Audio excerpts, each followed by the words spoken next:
વિદ્યાર્થી મિત્રો, આજના લેક્ચરમાં આપનું સ્વાગત છે। આજનો મારો લેક્ચર છે ધોરણ 12 કોમર્સ આંકડાશાસ્ત્ર ભાગ 1ના પ્રકરણ 1 સૂચક આંકનો, જેમાં મેં અગાઉના વિડીયોની અંદર સ્વાધ્યાય 1.3 શરૂ કર્યું હતું, તેના સૂત્રો શીખવાડ્યા હતા અને 3 દાખલા ગણાવ્યા હતા।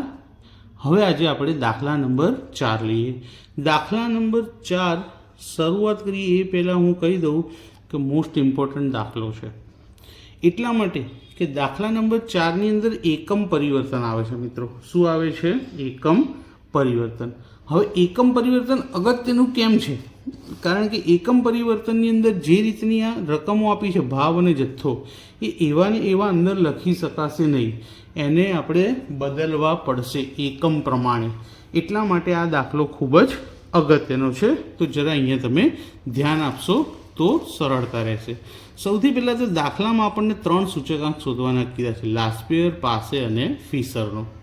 અને આપણને અહીંયા આગળ જે કોષ્ટક આપ્યું છે, સૌથી પહેલાં તો એ કોષ્ટક આપણે ચોપડામાં બનાવી દઈએ। તો મેં ચોપડાની અંદર કોષ્ટક બનાવી દીધું છે અને એના જે એકમ હતા કે 20 કિગ્રા, કિગ્રા, ક્વિન્ટલ અને ડઝન, આ એકમ પણ મેં લખી દીધેલા છે। હવે આપણે શું કરીશું? સૌથી પહેલાં તો જુઓ ભાવ। હવે અહીંયા આગળ 20 કિગ્રા છે, તો 20 કિગ્રા હોવાના કારણે ભાવ, બંને જે ભાવ છે એને 20 વડે ભાગવા પડશે।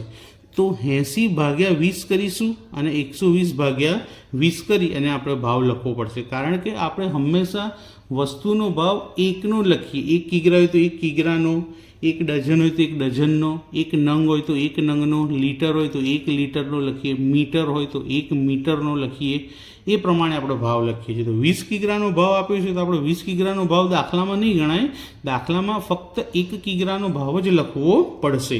તો 80 ભાગ્યા 20 કરતાં આપણને કેટલા મળશે? 4। તો 2014નો ભાવ આપણે શું લઈશું? 4। એ જ રીતે 120 ભાગ્યા 20 કરવાથી આપણને કેટલા મળશે? 6। તો 2015નો ભાવ આપણે શું લઈશું? 6। તો 2014 અને 2014 અને 15નો ભાવ વસ્તુ એનો લખી દીધો। વસ્તુ બીમાં ફક્ત કિગ્રા લખેલું છે, એટલે જેમ છે એમના એમ જ ભાવ લખી દઈશું।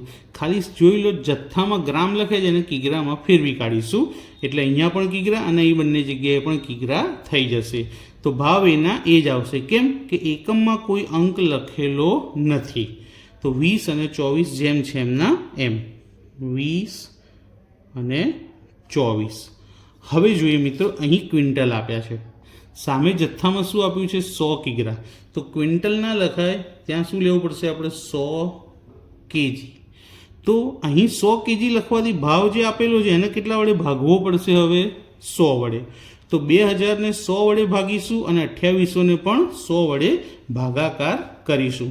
તો 2000ને 100 વડે ભાગાકાર કરતાં આપણને કેટલા મળશે? 20 મળશે। અને 2800ને 100 વડે ભાગાકાર કરતાં કેટલા મળશે? 28 મળશે। તે જ રીતે અહીં ડઝન આપે છે અને સામે શું આપ્યા છે? નંગ આપેલા છે। તો ડઝનને આપણે નંગમાં ફેરવી શું લખીશું? 12 નંગ। હવે અહીંયા 12 આવ્યા તો ભાવને 12 વડે ભાગવો પડે। તો 48 ભાગ્યા 12 કરવાથી આપણને જવાબ મળશે 4 અને 72 ભાગ્યા 12 કરવાથી જવાબ મળશે 6। તો પહેલાં ભાવ લખી દીધા। હવે વારી જથ્થાની લઈએ, તો 14 અને 15। હવે જો ભાવને પણ પહેલાં સંજ્ઞા આપી દઈએ કે આધાર વર્ષનો ભાવ છે એને શું કહીશું? P0 અને ચાલુ વર્ષનો ભાવ છે એને શું કહીશું? P1।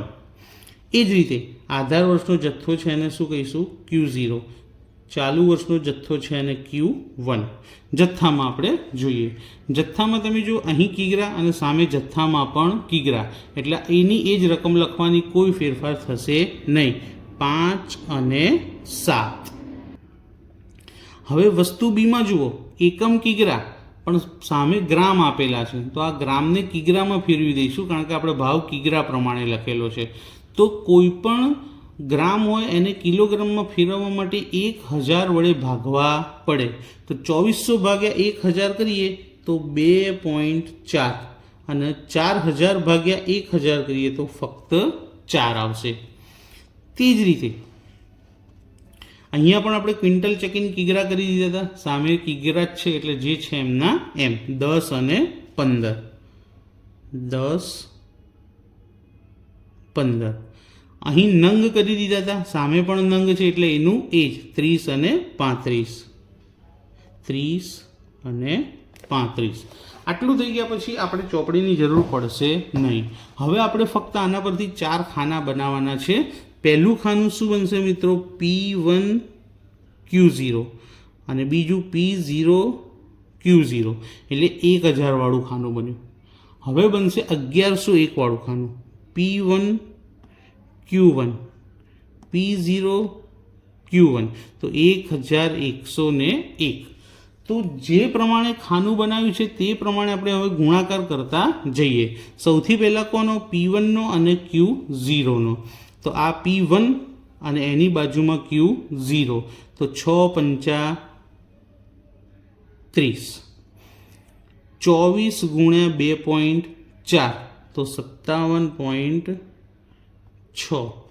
28 ગુણ્યા 10 280. 6 ગુણ્યા 30 180. એ જ રીતે ડબલ ઝીરોવાળા P0 અને Q0નો 4 પંચા 20. 20 ગુણ્યા 2.4 48. 20 ગુણ્યા 10 200. 4 ગુણ્યા 30 120. હવે બંને P1 અને Q1નો ગુણાકાર કરીએ આપણે. તો P1 અને Q1 6 સિત્તા 42. ત્યારબાદ 24 ચોક 96. ત્યારબાદ 28 ગુણ્યા 15 420. ત્યારબાદ 6 ગુણ્યા 35 210. તો હવે કોનો બાકી રહ્યો? P1 અને Q1નો. તો એના માટે આપણે P0 અને Q1 એટલે કે પહેલાંનો અને છેલ્લાનો 4 સિત્તા 28. 20 ચોક 80. 20 ગુણ્યા 15 300. 4 ગુણ્યા 35 140. તો આ 4 ખાના બની ગયા. પહેલા 2 ખાના 1000 વાળા અને બાકીના 2 ખાના 1101 વાળા. અને જે પ્રમાણે ઉપર ટાઇટલ હોય એનો ગુણાકાર કરીને લખવાનો. હવે આનું ટોટલ કરીએ. 30, 57.6, 280 અને 180. તો આનું ટોટલ થશે 547.6. 547.6. ત્યારબાદ 20, 48, 200 અને 120. એનું ટોટલ થશે 388. ત્યારબાદ 42, 96, 420 અને 210. એનું ટોટલ થશે 768. અને છેલ્લે 28, 80, 300, 140. એનું ટોટલ થશે 548. તો આટલું કર્યા પછી આપણું કોષ્ટક પૂરું થઈ ગયું અને આપણો મોટાભાગનો દાખલો પૂરો. જો આ જવાબ સાચા હશે તો આપણા સૂચકાંક સાચા જ મળવાના છે. જો અહીં ક્યાંય ભૂલ પડી તો ગુણાકાર પણ ખોટા આવશે અને સરવાળા પણ ખોટા આવશે, માટે ખાસ કાળજી રાખજો. હવે સૌથી પહેલું સૂચકાંક આપણે શોધી લઈએ છીએ IL. ILનું સૂત્ર 1000 વાળું સૂત્ર હોય. સિગ્મા P1Q0 છેદમાં સિગ્મા P0Q0 ગુણ્યા 100. તો સિગ્મા P1Q0 કેટલા છે? તો આ રહ્યા 547.6. 547.6 છેદમાં સિગ્મા P0Q0 388 ગુણ્યા 100. હવે પહેલાં ગુણાકાર અને ત્યારબાદ 388 સાથે ભાગાકાર. તો જવાબ મળશે 141.13. હવે આનું અર્થઘટન લખવાનું. અર્થઘટનમાં શું લખીશું આપણે? તો 2014 અને 2015 એમ આપણી પાસે 2 વર્ષ હતા, 14 અને 15. તો આધાર વર્ષ અને ચાલુ વર્ષ.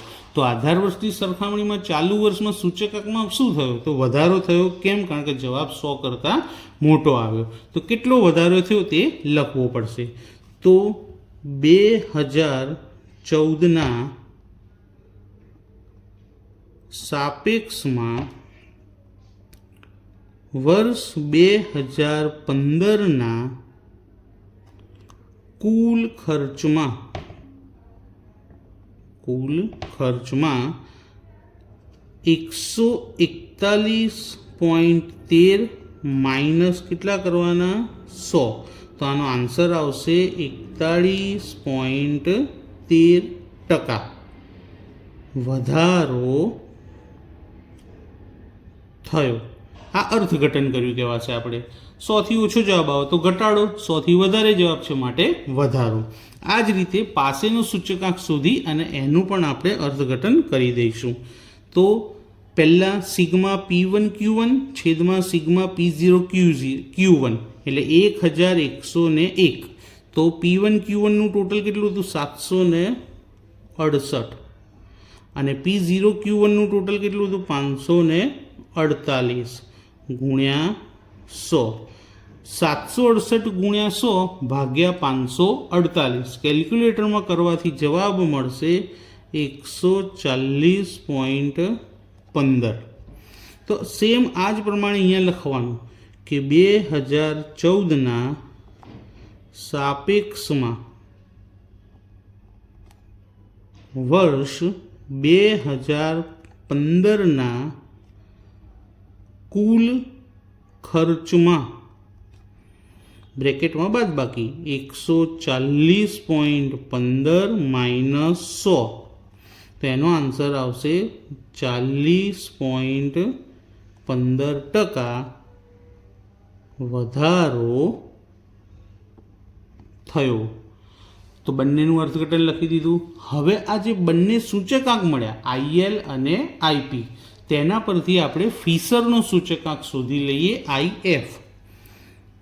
તો ફિશરના સૂચકાંકનું સૂત્ર છે IF બરાબર વર્ગમૂળની અંદર IL ગુણ્યા IP. અહીં 100 આવતા નથી, તો સૌથી પહેલાં ILનું માપ લખીએ. કેટલું મળ્યું હતું 141.13 ગુણ્યા 140.15 એની પર વર્ગમૂળની નિશાની કરી દઈએ. હવે આ બંનેનો ગુણાકાર કરીએ અને પૂરેપૂરો ગુણાકાર લખવાનો. કેમ? કારણ કે વર્ગમૂળની અંદર છે એટલા માટે. બહાર હોય તો ફક્ત 2 આંકડા લખાશે, પણ અંદર છે એટલે પૂરા આંકડા.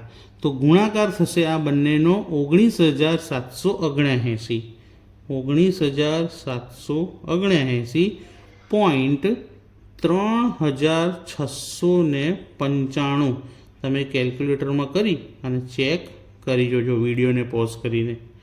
ત્યારબાદ આનું વર્ગમૂળ કાઢી લઈએ તો વર્ગમૂળ નીકળશે 140.64. IF છે એ IL અને IPની સરેરાશ એટલે બેની વચ્ચેનો જવાબ જ આમાં આવે અને આ વધારે યોગ્ય સૂચકાંક ગણવામાં આવે. તો આનું પણ અર્થઘટન લખી દઈએ આપણે. તો આના અર્થઘટનમાં શું આવશે? આના જેમ સેમ લખવાનું કે 2014ના